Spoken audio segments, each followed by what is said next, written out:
How blessed are we to have Barbara back?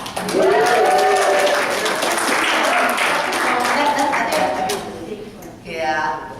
We sent prayers along your journey. Thank you. And we missed you, but we are awfully glad that you're back. We had a wonderful day here on Wednesday. Wednesday? Thursday, thank you. Yeah, okay. We had a wonderful day here on Wednesday as well, but Thursday specifically, Unity World Day of Prayer. We started a prayer vigil at 8 a.m. and it went through 8 p.m. Oh my goodness, it was wonderful. If you haven't had a chance to check out what was the bookstore, check out this space because the energy in there is just awesome right now. We prayed. It was incredible. So we invite you to check out the new space as it develops into what it's going to become, which is still we're still letting Spirit lead us in that.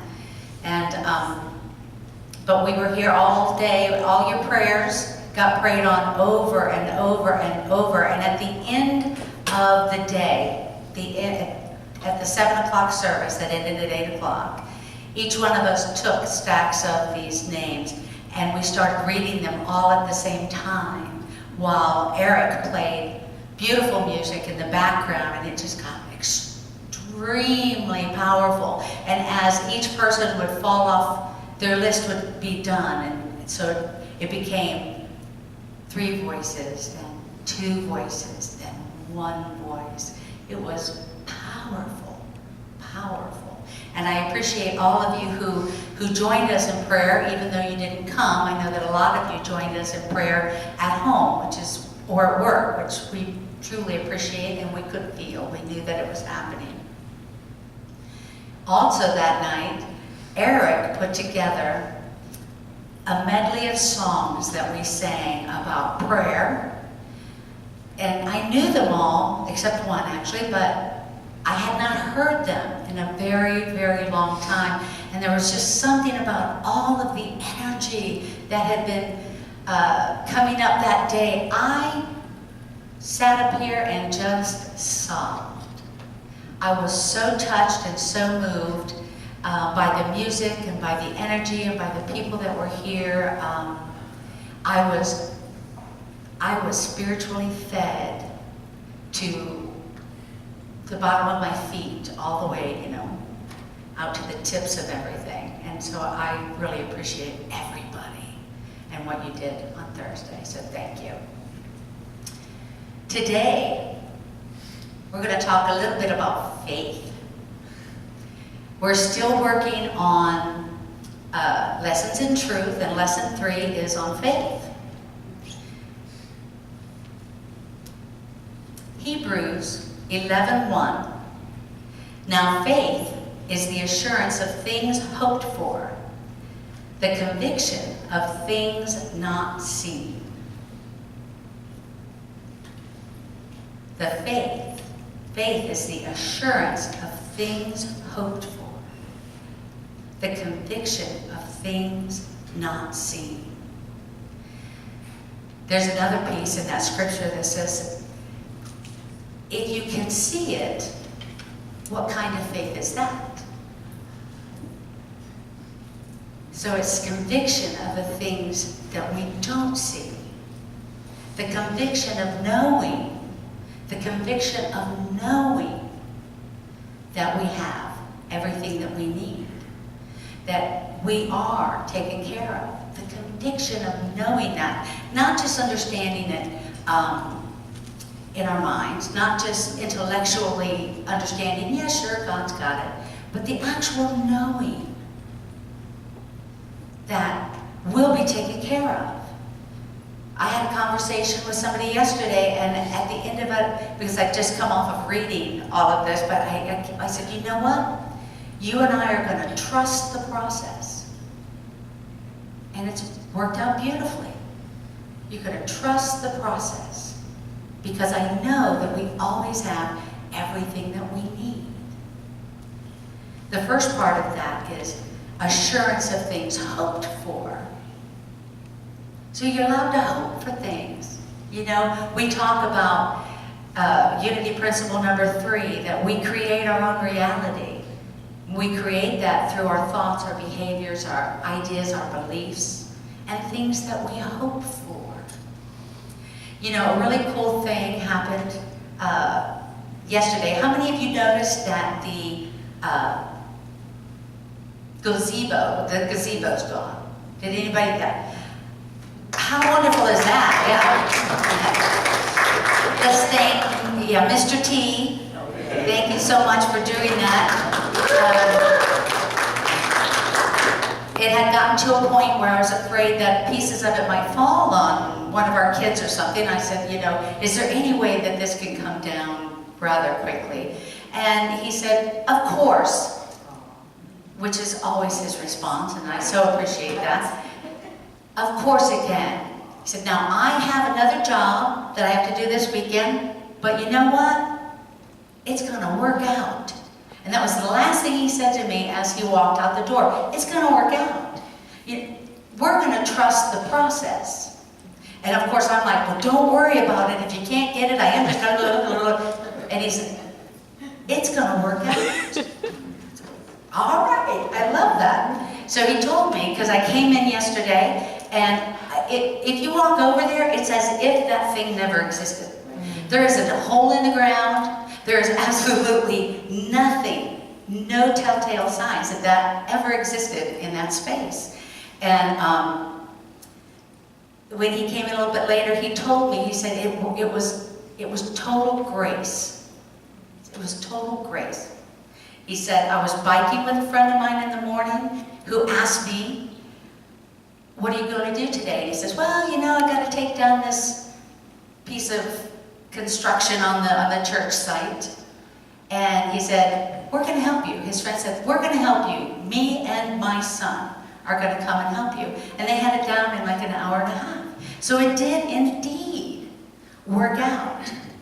Right at the right time, the right amount of help, at the right time, at the right place. We do have everything that we need. Right? That's the faith of seeing things done. Oh, don't worry about it. I know you're busy. It's going to be okay. It's all going to work out.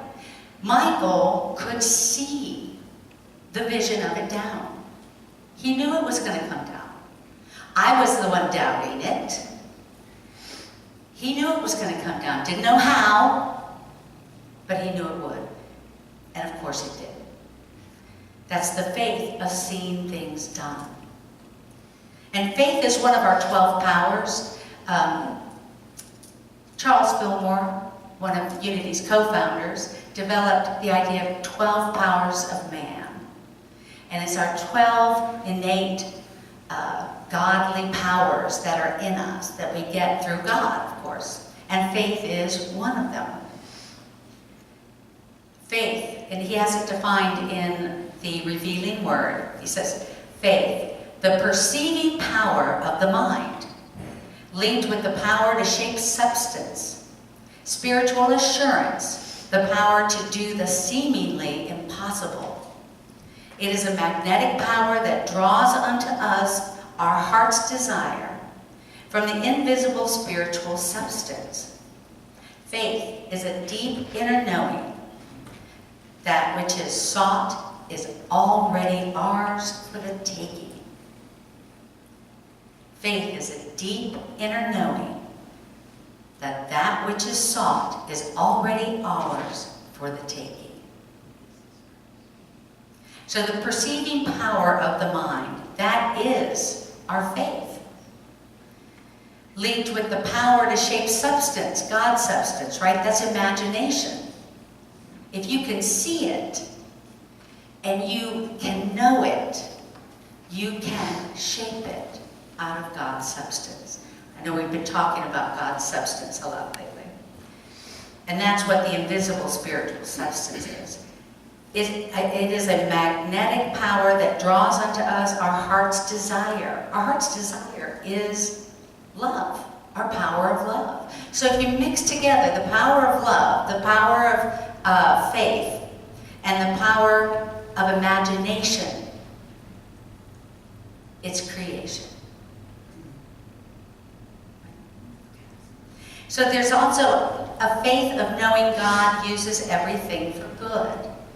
What I hear a lot is God is testing me, or God wanted me to learn the lesson of patience, or God wanted me to learn the lesson of, and I understand that, I just don't actually believe that. I don't believe, I believe our souls are always evolving, our souls are always searching. So our souls, I believe, will put us in places to where we end up learning lessons, where we end up growing, where we are forced to go beyond our comfort. But God's not doing anything to us. God is all power, all good, all the time, everywhere present. God never changes. In order for God to make a decision that I need to learn a lesson, well, God has to be changing, right? Probably just a matter of semantics, but for me it's important, because then my belief through every fiber of my being is that God will use anything and everything for good. The universe is self-correcting. Therefore, there's really no such thing as a mistake.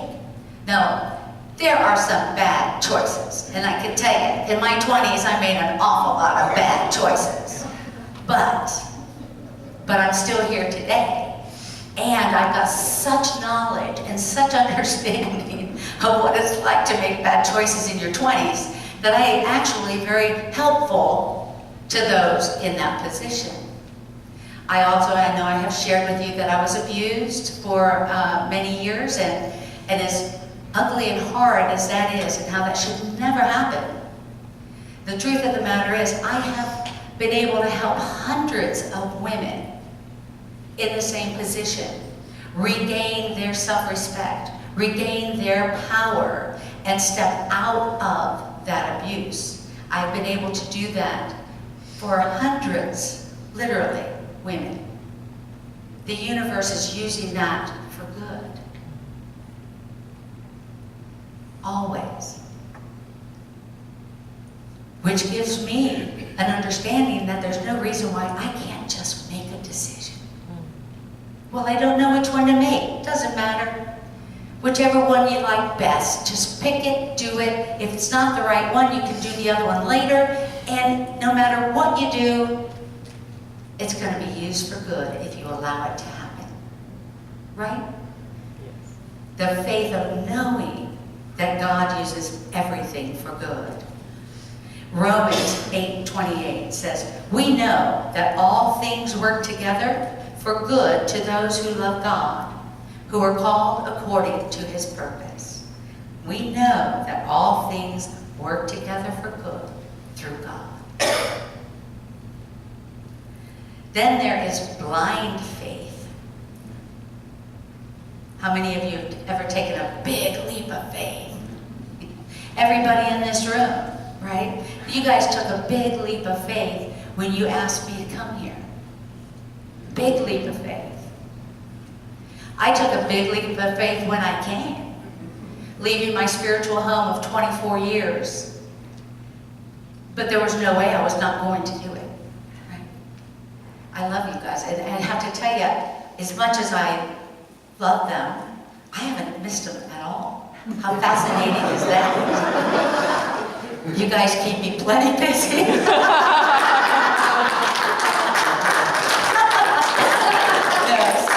I feel like, honestly, I took the leap of faith, you took the leap of faith, and we ended up here in a spot together where I feel it was meant to be. That leap of faith. You know, the church is not the minister. The minister is not the church. The church is the accumulated or the aggregated consciousness of its members, or anyone who thinks like thoughts. So it doesn't have to be in a building, it doesn't have to have walls, it doesn't have to have a name, be a congregation or anything like that. A church is our consciousness, an aggregation of our consciousness. Am I using the right word? Awesome. An aggregation of our consciousness of all like-minded people. Now the really cool thing about unity is that we can be like-minded in understanding that love is the most important principle, and agree on these things, but then we can be as unique as we want to be with the understanding of our unity principles. So we as a congregation, as a church, invite everybody in, right? Which is a wonderful thing. I love that. This was in the Metaphysical Bible Dictionary, also written by Charles Fillmore. It says, "The true church is not made of creeds and forms, nor is it contained in walls of wood and stone. The heart of man is its temple, and the Spirit of truth is the one guide into all truth.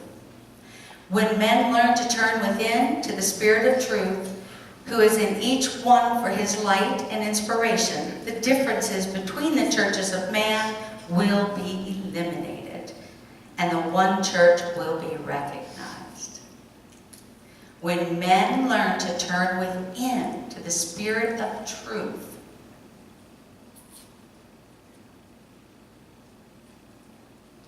the differences between churches will be eliminated. Then what will we have to fight about? Where we're going to go, what movie we're going to watch? Wouldn't it be beautiful if in the world that's the only thing we ever have to argue about? No. The power of faith is represented by the disciple Peter. And Matthew 16:18 says, "Upon this rock I shall build my church.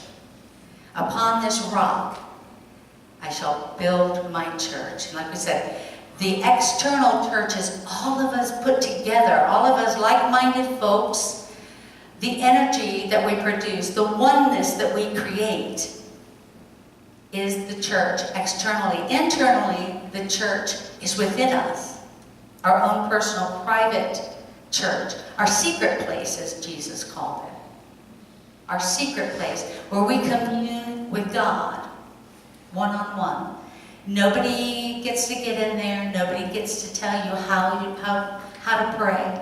Nobody gets to tell you whether you're doing it right or wrong. You and God are in your secret place. And anytime you're in your secret place, it is perfect. Upon this rock, I shall build my church. The board is actually making another leap of faith. I don't even know why I'm saying this, but I am. I hope the board doesn't get mad, but my mouth just starts moving and things come out. And I just don't even know. But the board is taking another leap of faith, and we're coming together to decide that I would be more permanent and more full-time. And